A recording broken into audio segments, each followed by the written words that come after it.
Yeah.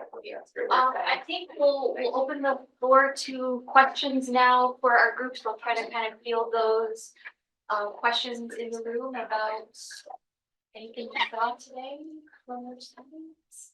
Well, are there people on Zoom who will be asking questions? Yeah, I'm monitoring. You're monitoring, okay. Yeah. So, I mean, I have lots of questions, but among them, from the 30,000-foot level, knowing nothing about your project until just now, did you know what you were doing before the Scanathon? Or did you do the Scanathon and work with people and then realize, oh, these are the stories we're gonna tell? I can start, at least for ours, we knew a little bit before the Scanathon what we wanted to do. Because a day or two before we were going through the Jefferson Chalmers community with the Jefferson Water Project. And as soon as I saw the border, me and Ethan were like, this is what we want to do. And us as a group formed, and we were like, yeah, we want to cover these borders because they're just not talked about as much, especially in news sources. So really the first half of the class was more just learning about Detroit and some of the adversity that the city faced, but also the growth of industry and then the fall of that industry. And then when spring break came around, we went to the city mainly as an immersive experience to learn about all of the ways that other communities were affected by this rise and fall of industry. And then also just the kind of segregation and redlining practices that we read about in text before actually going there. So once we were there, we heard personal stories, and then we really immersed ourselves in the Jefferson Chalmers community. And in that week-long spring break experience was when we kind of, I guess, meshed more with some of the community members, and we were able to kind of take and learn those stories and decide what we wanted to do our final project on. Other questions? I have a quick sort of factual question. So, what was the mechanism that restricted African-American families to those 3 streets, right? Was it through mortgage lending, like through the FHA, like the sort of redlining practices, but or was it something else to those 3 streets? It's a complex question, or it's a complexity of history, pulling your 5 C's. So there are contingencies of the development of a community based off of, how you immigrate to the region. And even looking at the early history of Detroit, people do socially organize themselves. So there's a contingency on that organic ordering of people. Then to answer your question, yes, there is also that contingency of not only the social pressures, class and economic pressures, those also reinforced or even created new types of boundaries that we'd see through policy that would play out decades later. But it's still a contingency of different processes in which people communicate and organize themselves and then create those boundaries. And then also in Jefferson Chalmers, like we presented too, there are these physical barriers, and how we see the complexity here there too, is how people have transcended those political boundaries, even though they do represent different kinds of social and economic interactions between what happens to an established community neighboring with another one over time. Yeah, right. I mean, I understand how a lot of those things function together, but I guess it sounded like you were saying that the CTC streets, I guess, were families choosing to live together on those 3 streets, or was there some sort of legal or financial mechanism that restricted them from living somewhere else? Yeah, That it was sort of how it sounded. it was the redlining. We have a couple of the groups actually have it on our presentations. We just didn't have time to go into I know it. that. I know it's hard to cover everything.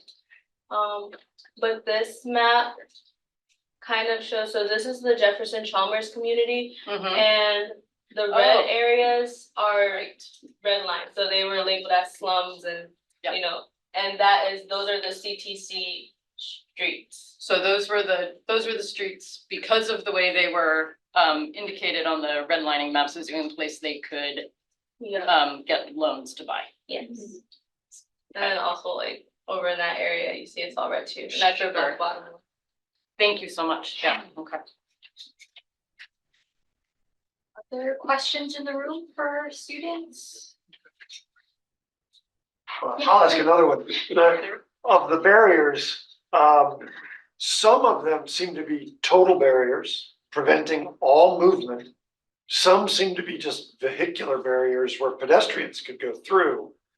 And others were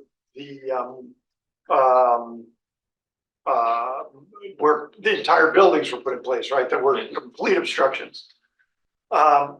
Did you notice any patterning to that, or why some choices were made in some areas versus others, or how the communities had responded to them differently? With a couple of them, if I, can I go ahead? Especially with, some of them were just, Grosse Pointe going like, we don't want access here or here. Golf Street's the only one recorded where, the people of Grosse Pointe Park physically went to the council and voted on it. I think they said it was about 151 votes, which is the largest vote for anything in Grosse Pointe Park by a community. It was to block off this road. And as the first, I mean, it's literally spiked. There's not even, like, I can't even say, the visual imagery speaks for it. But definitely Grosse Pointe, when, some of these were for Grosse Pointe's benefit of blocking off the area. There's another one that, if you go into our sources, goes further into it. They would do, they would use a lot of time, they would use, government infrastructure to, as an excuse to block off streets. There's one where they use a fire hydrant to block off a street, because you can't build a street through where water lines are. And also to answer your question about like who's being obstructed here, is it mostly vehicular? And like you pointed out, yes, there are still pedestrian ways, paths there. And that was something too in the limited outreach we got to do with the community that was really emphasized, is that Jefferson Chalmers, compared to the rest of the city of Detroit and other inner city communities, especially in the Rust Belt, it is socially and economically diverse. And even after these closures were constructed, most of the children, which there are not very many kids in Jefferson Chalmers from what we were told in our community outreach, even though this happened, most kids actually from Jefferson Chalmers walked to school in Grosse Pointe to go to one of the many private like academies and charter schools. There were also a lot of families that lived on either side. And so there was still, even though we see in policy and government documents, mostly, again, this is something too, it's only coming from Grosse Pointe making these actions. Jefferson Chalmers was left out of all these conversations, or we didn't find any good evidence of how Jefferson Chalmers residents were brought into any public meetings. This is from what we saw archivally. It was just, you know, Grosse Pointe deciding what to do with their own border and within their jurisdiction. But that didn't stop people from still navigating through fence lines or pushing them back, or, you know, those type of paths that are formed from people just treading over the same path multiple times. And so even though even some of these pictures you see there's a lot of vegetation growing over, you still see those pedestrian trails or those ad hoc corridors where, you know, whatever anything is said on that once monthly meeting in the city charter, people are still going about their daily lives. Schools that operate in Grosse Pointe are by no means telling citizens of Detroit or Jefferson Chalmers, don't send your kids here.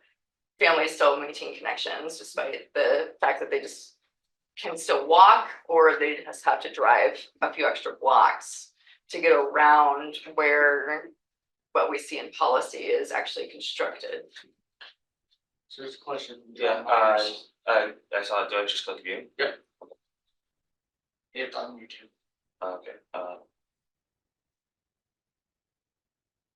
I think he has to unmute. I'm clicking. Hello, everyone.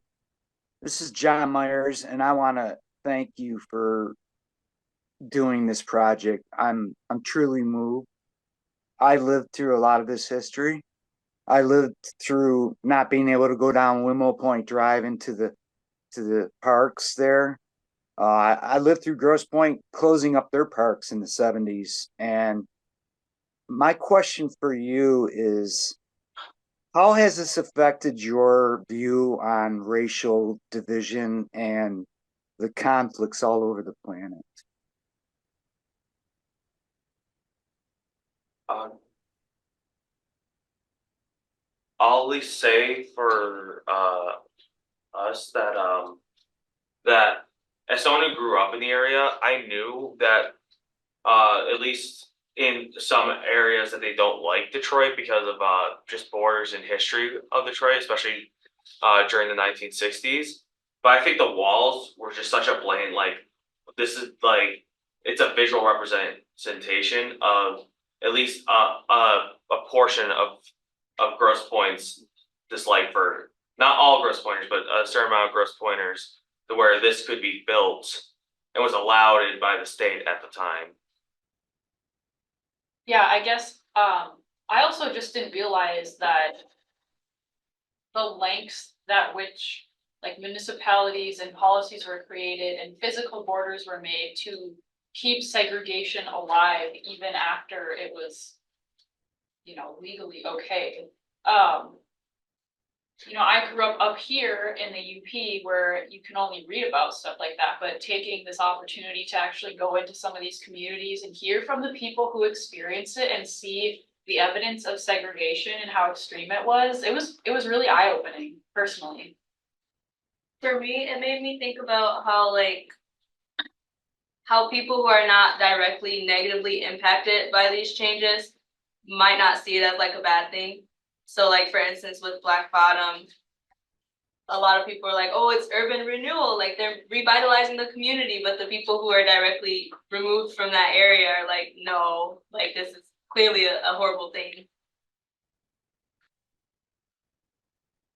Thanks, John. We're gonna go to Jay. Your question, have your hand up. Yeah, I wanna laud John's comments. Great work, you guys. I'm truly touched by the depth of your research, and as someone who fancies himself a writer and an expert on the history and the community, the depth and breadth of the work that you've done is truly impressive. I mean, I've seen images today that I've never seen before, and I think it's amazingly insightful that you guys have taken the time to do this. I didn't think we were abroad, though. I didn't know this was a study abroad program. I thought that was an interesting term to use your visit to the Lower Peninsula. Um, I do, and I think it's really interesting that one of you said this, and I think it's, I think it was Arlethea. Notice it's like, it's very interesting the way we talk about language and the language that's used to describe these actions. So this wiping out of neighborhoods was referred to as, urban renewal, right? And in fact, it wiped away people's history and their lives in many ways. I would like to say, however, and maybe we'll look back with Dr. Laura and Dr. Don, but I think that there are some things that some corrections, and to the extent that this is now going to be a piece of history, I'd like to have a chance to vet some of the facts that I think we saw and either come to consensus on an agreement of what you've chosen to represent, or maybe do some small edits or corrections. I don't think they're substantive, but I think that, I saw Richard Feldman's name is spelled wrong. I don't know if Frank Joyce is included, little stuff like that I think we want to just kind of cross the T's and dot the I's on. But wow, amazing work, guys. Thank you so much. We really, really appreciate it. I can't wait to share this with a larger audience. So we'll follow up and get a copy of the video and post it on our website as well. Thanks. Thanks, Jay. I have one. Oh, yeah, please. If the parks group, I enjoyed kind of the culmination of everything, of course, but I was wondering if you guys could expand a little bit on the benefit of having parks and what that does for the community. Like, obviously there's direct benefit to having organized ball fields or a community center or a swimming pool, and kind of generally corralling people to do sports and outdoor activities rather than just kind of do whatever you please in this area. But I I liked how the family moved to continue like moving towards having the parks be, more established and not demolished or anything like that. So I was wondering if you guys could speak a little bit more to the benefit of having public spaces that are accessible for just sports, activities, things like that, rather than more houses or just a marshy area in general, things like that. Yeah, well, obviously being, CFRES students and ourselves, we love the outdoors, so presenting on the parks and green spaces was something we were like, wow, this really speaks to us. And I grew up in the Metro Detroit area, and then coming up here and being an outdoorsman myself, it's nice seeing you can have something that everyone enjoys doing. From growing up in an urban, larger city to going up here where it's more rural, everyone loves green spaces and outdoor spaces, and it's something that everyone can get behind. So I think promoting these parks and establishing new recreation areas and baseball fields and whatnot, I think it really can bring communities together. While there might be differences in communities with culture and beliefs or whatnot, everyone I feel like can go to a park and enjoy themselves in their own different ways. Additionally, if I can just add to that, these park spaces act as memorials physically. For example, with the Mahara's Gentry Park, kind of acting as a space to keep his story alive, of the story of the impact of that family. But also on our story map, the CTC group largely uses those parks to keep the bond and memory of the people, the first Black residents in the area, alive too. So they act as a coming together space for people to share some of the history and memories that they have of the area that they're in. Thank you. I have a question that was sparked from the first presentation on the history of this area, but maybe outside of your scope. Fox Iroquois is not a terminology I've ever heard before, and so I was wondering if you could just talk a little bit more about that group of Indigenous people.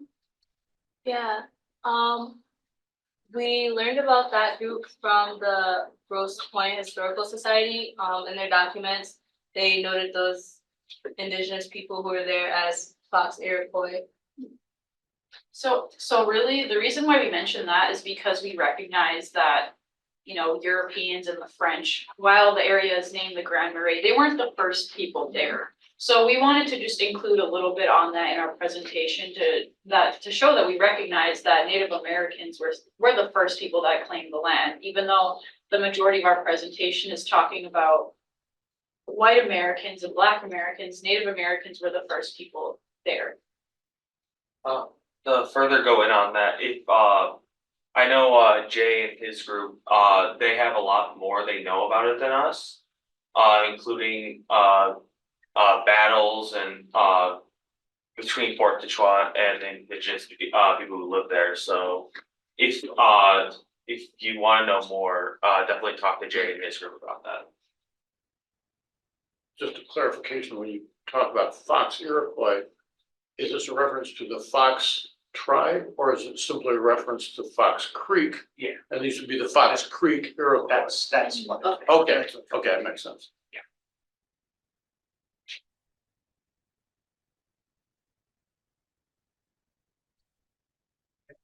Thanks, one more. I'm sorry, with the borders and the partitions and whatnot, I was wondering if that also applied to different groups of settlers, like I think just going through Detroit once in a while, I think of like Greektown and like Polish areas and whatnot, like was it pretty much only defined to the African American community, or were there other instances where different European settlers were also kind of pigeonholed into places? What we really looked at mostly was the policy behind that. And it's because the scope of us being more archivally based, as well as through the oral history outreach we did, what we really focused on was since World War I on. So besides those organic trends we see with settlement patterns between groups, we don't see as much of those actual physical divisions between groups, like that hostile architecture we talk about in landscape architecture. And what we really focused on was more of how you can actually see in policy when a regulator comes in and says, this is the new law, or this is how we're going to spend public funding, whether it's on a municipal, county, state, or federal level. What we really focused on was how those government agencies really reinforce to make those physical hostile architectural barriers as a result of those longer trends and where we see those in the Renton record and how people experience and exist around those today. I want to thank everybody for coming. I want to thank the students, especially they put in so much work this semester. You can probably tell. They were completely committed. I mean, I think the thing that really got me was the night after the Scanathon, which you have to understand, we already spent 4 or 5 hours kind of on in the community trying to represent, you know, the department, the university, the program. They stayed up till, what time are you guys up till? 2:30 in the morning or something, scanning documents that community groups have given us to take overnight in the hotel, and just, you know, I mean, the late hours, the early mornings, the extra trips to people's homes to get material, to bring things back, to take extra photographs, to connect with folks. I just think it was just, I really appreciate the dedication and the drive that you guys all gave to this project. So thank you. Thank you all. It was fantastic, more than we could have imagined. So thank you again. And again, thanks to Jay and John and everybody in the community for being such gracious hosts and working with us. And it was fantastic. So Thank you, Jane. yeah, thanks everybody. Congratulations.